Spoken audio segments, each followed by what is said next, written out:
I'm Joy Sweeney, and welcome to another edition of the Listening Post.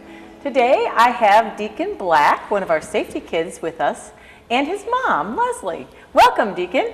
Hi. Hello. Hi, Leslie. How are you today? I'm good. How are you? Great, good. Well, today was the first day of the Blue Safety Kids tour, and Deacon happens to be one of our Blue Safety Kids. So you want to tell me a little bit about your tour today, Deacon? Well, we did great work today. I thought we had amazing singing and dancing.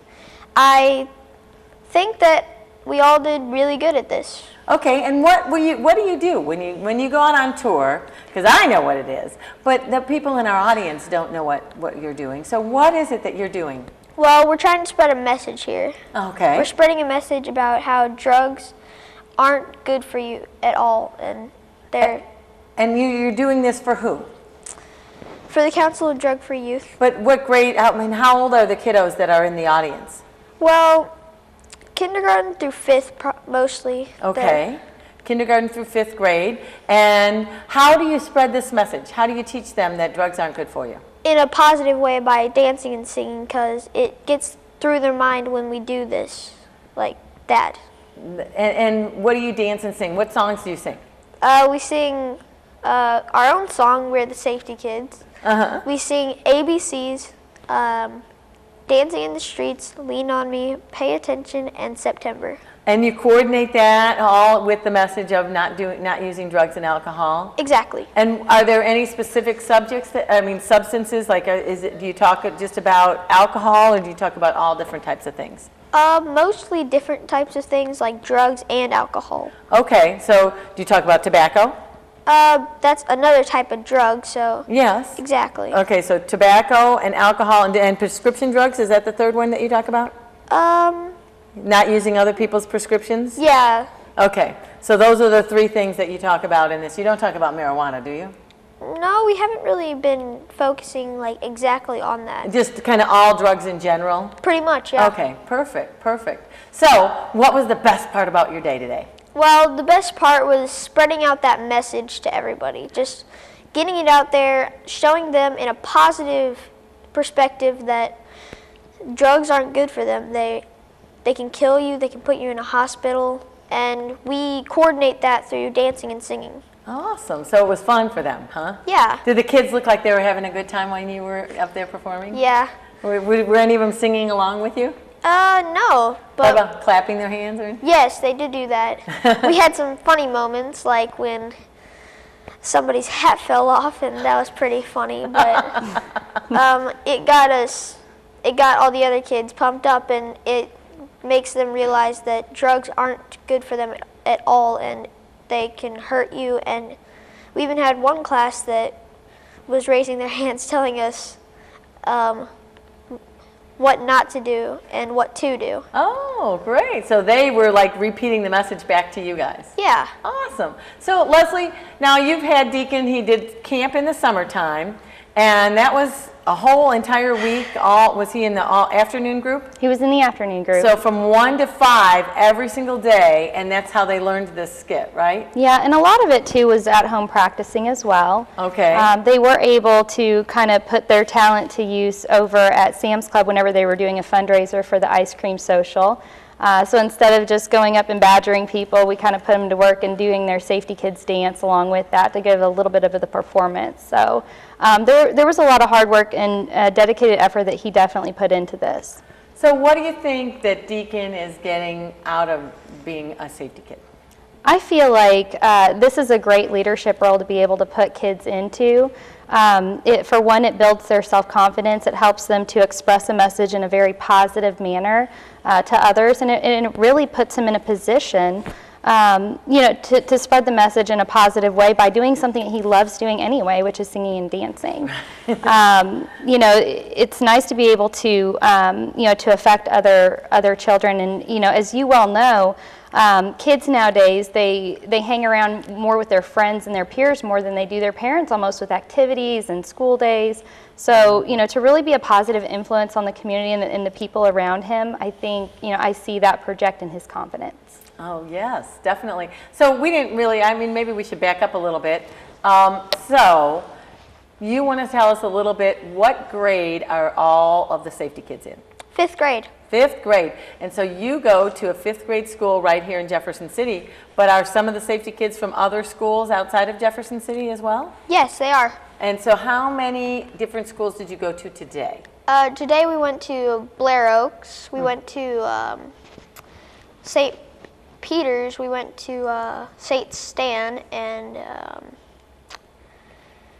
Emmanuel, did you go to Emmanuel Lutheran too? yes, we did. Okay, so you went to 4 different schools today, right? Yep. Awesome, awesome. And then, so then there's 25 people students in your group, and then there's a red group that also has 24 students. So all together we have almost 50 Safety Kids. That's pretty good, isn't it? Yes, it is. And they're all throughout all of mid-Missouri. So you're in 5th grade. What school do you go to? I go to Cedar Hill, so go Skyhawks. Yay! Well, we had to give you an opportunity to talk about your school a little bit. Now, so you haven't performed at your school yet. That'll be later on this month, right? Yes, it will. Okay, and so what day do you perform? Um, Do you know? Is it every Thursday? Is your group every Thursday? yes, Okay, so yours every Thursday in the month of October, right? exactly. And then the red group, I think, performs every Tuesday in the month of October. So are you looking forward to going to your school? Yeah, it's going to be really exciting. Yay, good. So does everybody at your school know that you're a Safety Kid? Not everybody. Some But people, like my friends. Your friends all know? Okay, and your teacher, of course. Yeah. Okay, well, great. So how do you feel about the program overall so far? Well, I feel like it's sending a positive message and in a fun way. Like, everybody's pretty much having fun watching us, and we're having fun doing the stuff. Okay. It's been great doing it. Good. And so how about you, Leslie? What do you feel from a parental perspective? You know, again, it's a positive influence. It's a responsibility of his. So I think, you know, I see all the other kids whenever I went to, you know, camp to see them and working so hard and unifying over one activity. You know, as a parent, you want that type of opportunity for your child. So we have been truly blessed with the opportunity to be able to participate in such a wonderful program that's been going on for years upon years. Well, and next year then he'll be going into middle school. Yes. So no more elementary. You'll be meeting other kids. Are you meeting kiddos now that from Safety Kids that you'll be friends with in middle school maybe? Because Probably. they're making drug-free choices then? Yep. Well, that's good. And you know, when did you first learn about Safety Kids? I first learned about it when I was in kindergarten and they first came. And they came to your school? Yeah. Did you always want to be one ever since you first saw them? Yeah, probably. From what you can remember. See, I have you beat on that one because I knew about Safety Kids when I went to Cedar Hill. Oh, wow. Yes. And I always wanted to be a Safety Kid, but I guess I didn't make the cut. So, but nonetheless, even though I didn't, like I said, I still learned a very positive message from that performance. So I remember it. Very dear to my heart. I remember the same song too. So you remember Safety Kids from when you were in school? I do. Awesome, Yeah. awesome. You know what? I had one of the teachers, and I think she was, well, I know she is, from Cedar Hill, who told me that she remembered when she was in 3rd grade, this boy that she had a crush on, who was in 5th grade, was a Safety Kid, and he got up there and did the songs and the dances and told her never to use drugs, and she said, and I thought he was just the best thing since sliced bread. So of course, I never used drugs or alcohol at all, and I still don't as an adult. And that's not the message. The message is that make responsible, good, positive choices in your life, and good things will happen. And so hopefully you're having fun sharing. It sounds like you're having a great time sharing that message. It's a wonderful Yes, opportunity I to be am. able to spread that message. No Yes, doubt. it is. Yeah. We're going to take a few-minute break, and then we'll come back and talk about some of the challenges and problems that we maybe see in Jefferson City, and how that some of the things that we're doing with Council for Drug-Free Youth and Safety Kids can address those. Okay? Okay. All right. Thanks so And much. that's a commercial break. Yeah, that's a commercial break. Pretty soon we're going to have the Deacon Show, right? I guess so. Okay. Thanks so much. We'll be right back with more of the Listening Post.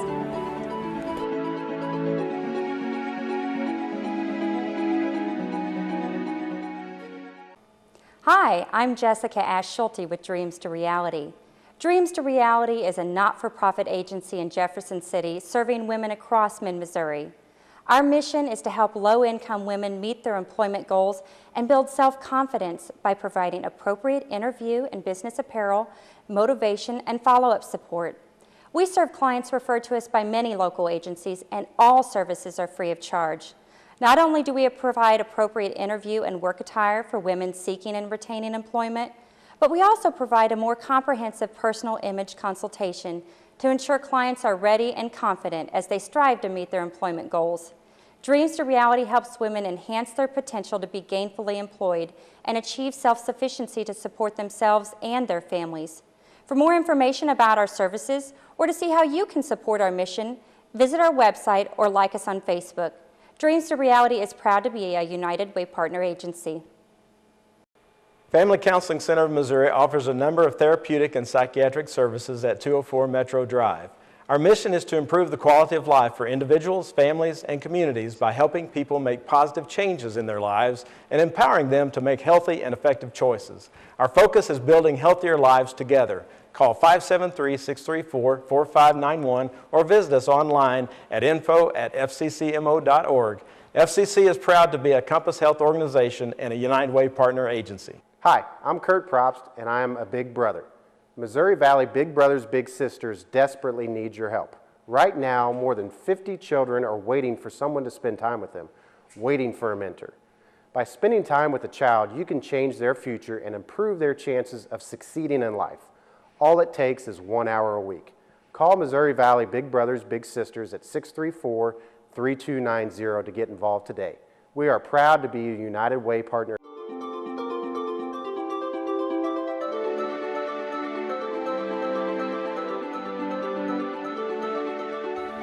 And welcome to the second half of the Listening Post with Deacon Black and his mom, Leslie.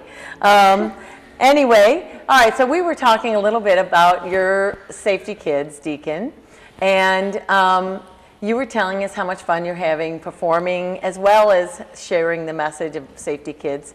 What do you think some of the other kids, have you talked to any of them about how much fun they were having with this day? No, I haven't, but I can probably get to that sometime. Okay. Some point in time.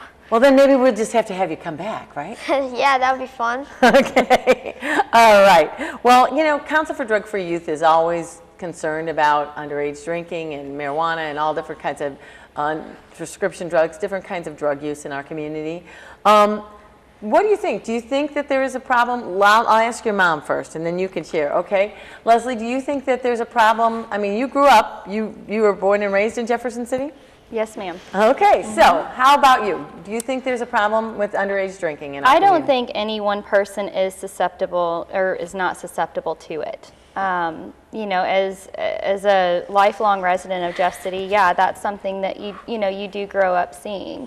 You know, a lot of it has to do at their age, or you know, in the high school, middle school years, with a peer pressure. You know, that is one of the things that I find is probably the you know, the best or the worst problem is just the peer pressure involved with that. The one thing that I think we can do in order to combat that is, you know, having the resources available to parents, having the resources available to children. You've got to keep open lines of communication between you and your children and be involved in their lives. You need to know who's around them, who their friends are, who the families are. And you have to talk to your children. I think that that's one thing that, you know, at this point that we've done a great job of is just keeping an open line of communication between us. So sometimes, you know, not all children like to listen, but hopefully, you know, if you drill that message into them enough, something has got to stick. Don't give up.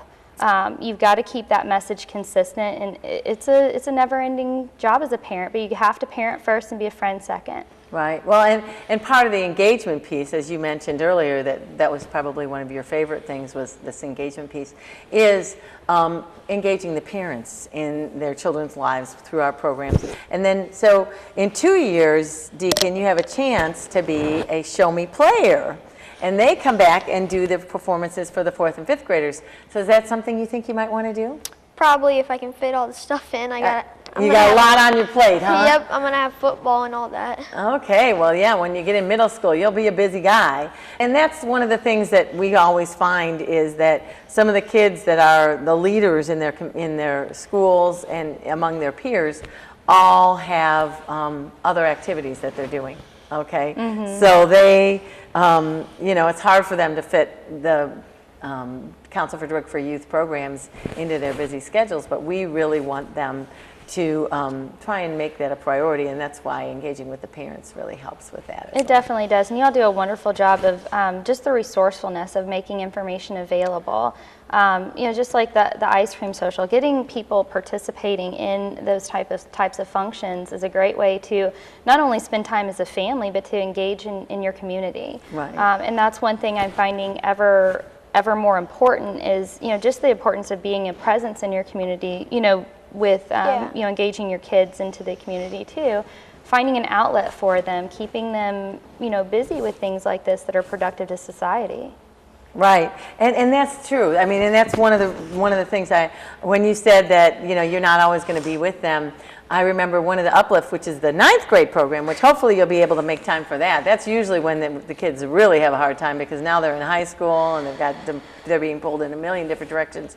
But the 9th grade program, I remember one year they did a skit, and basically they had 2 of the kids sitting on the shoulders of the one kid going, should I do this or should I not do this? And this was the one that the angel was trying to tell him why he shouldn't do it. And then the devil was over here telling him, no, yeah, go ahead, don't worry about it.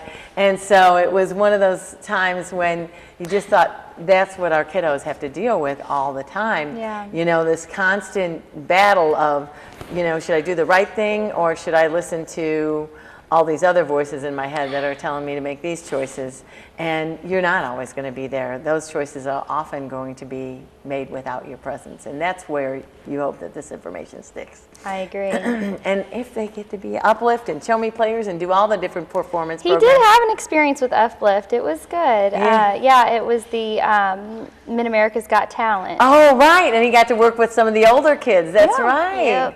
Yep. That was fun, wasn't it? Yes, it was. Tell us a little bit about that.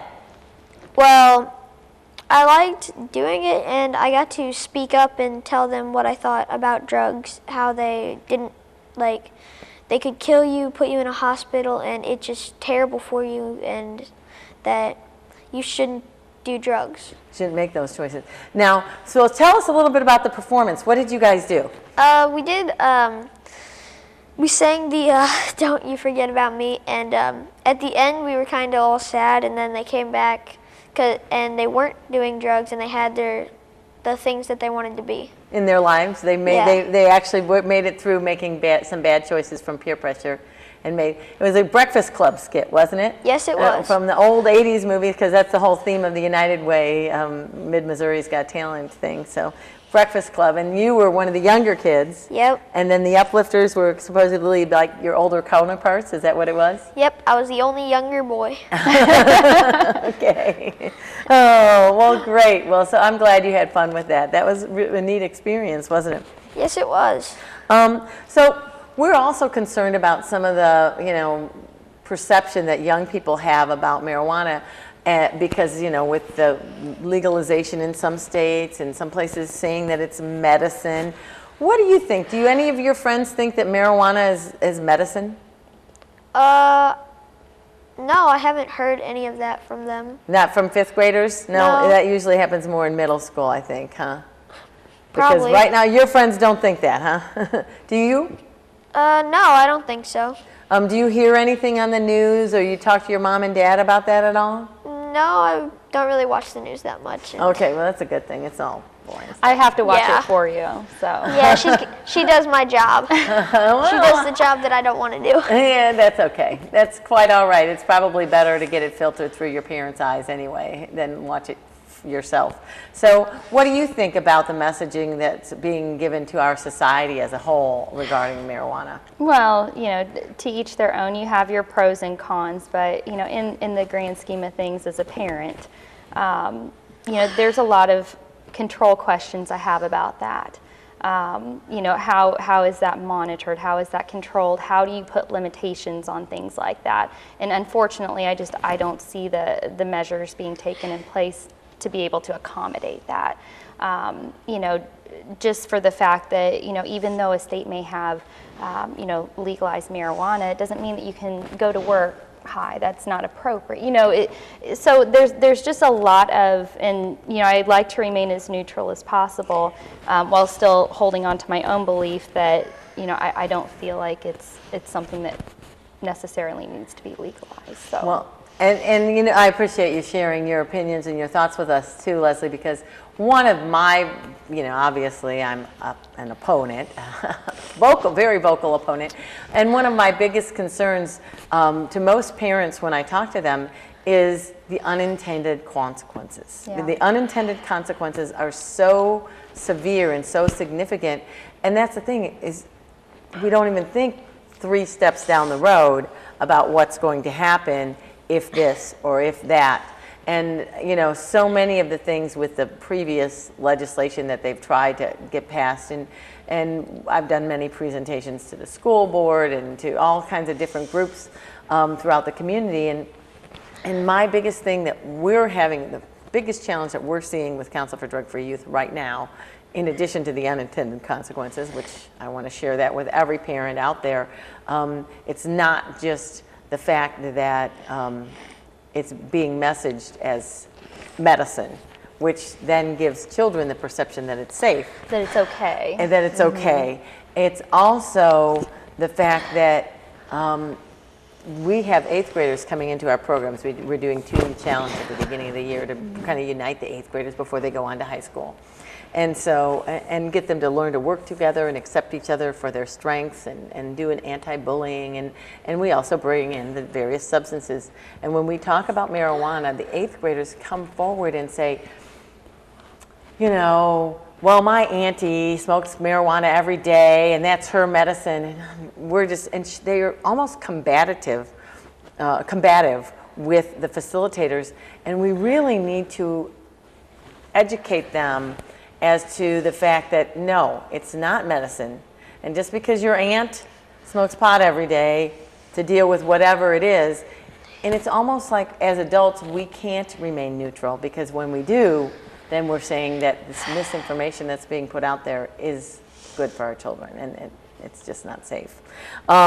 So what are you hearing from other parents about their perspective of the Safety Kids or any of the other substances in our community? Well, from the other parents regarding Safety Kids, it's a very positive experience. I know multiple friends of ours that, you know, grew up with Safety Kids, being that they were born and raised around here. One of my friend's husbands, he was so excited that he was on Safety Kids. He's like, I always wanted to be a Safety Kid. So, but you know, it's definitely you know, made a presence in this community. It's definitely had an impact on, you know, children, you know, between kindergarten and 5th grade, and you know, I mean, other parents in the community, I know that there's always going to be struggles, there's always going to be challenges. I am not susceptible to that.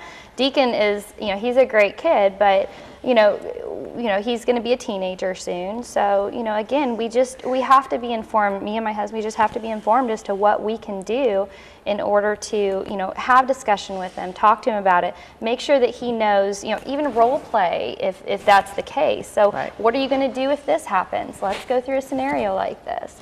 So just making sure that he has all the tools available to him. A program like this really does build his confidence, I believe, and I think, you know, this could be so useful to so many children to, you know, really to start building those leadership skills. Absolutely. Because whenever you have those leadership skills, you develop confidence in yourself. Whenever you have that confidence, you may have wise decision making. You're confident in the decisions you make. So, you know, you don't have something controlling you, it's yourself. Right. So, you know, he's going to be a teenager soon, and like I said, I'm sure we'll have challenges with him, but I have no doubt, you know, the path that we're on, we're going to try to make the best decision possible with the information that we have and the information available to us. Well, and we'll try and keep providing it so that Deacon and you and parents, your peers and his peers all have the right information to make great choices and be Safety Kid and leaders in our community. We were even thinking about doing a program called I Want to Be a Safety Kid. I always wanted to be a safety kid, and having different adults in the community who wanted to be a safety kid, like you said you did and your friend did, and have them like get people to sign a petition saying that they should be a safety kid now as adults. Yeah. And then we'll have a little competition.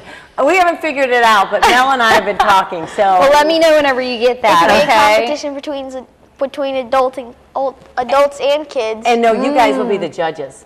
You'll Oh, be the that's coaches. cool. You'll be the coaches. You'll be the one teaching All right, you them. guys ready? We're the safety kids. The safety kids. You'll be teaching them the songs and the dances. He's going to be the director, that's yes, right. you can be the director, Deacon. That'll be the Deacon show, okay? The Deacon Show. All right.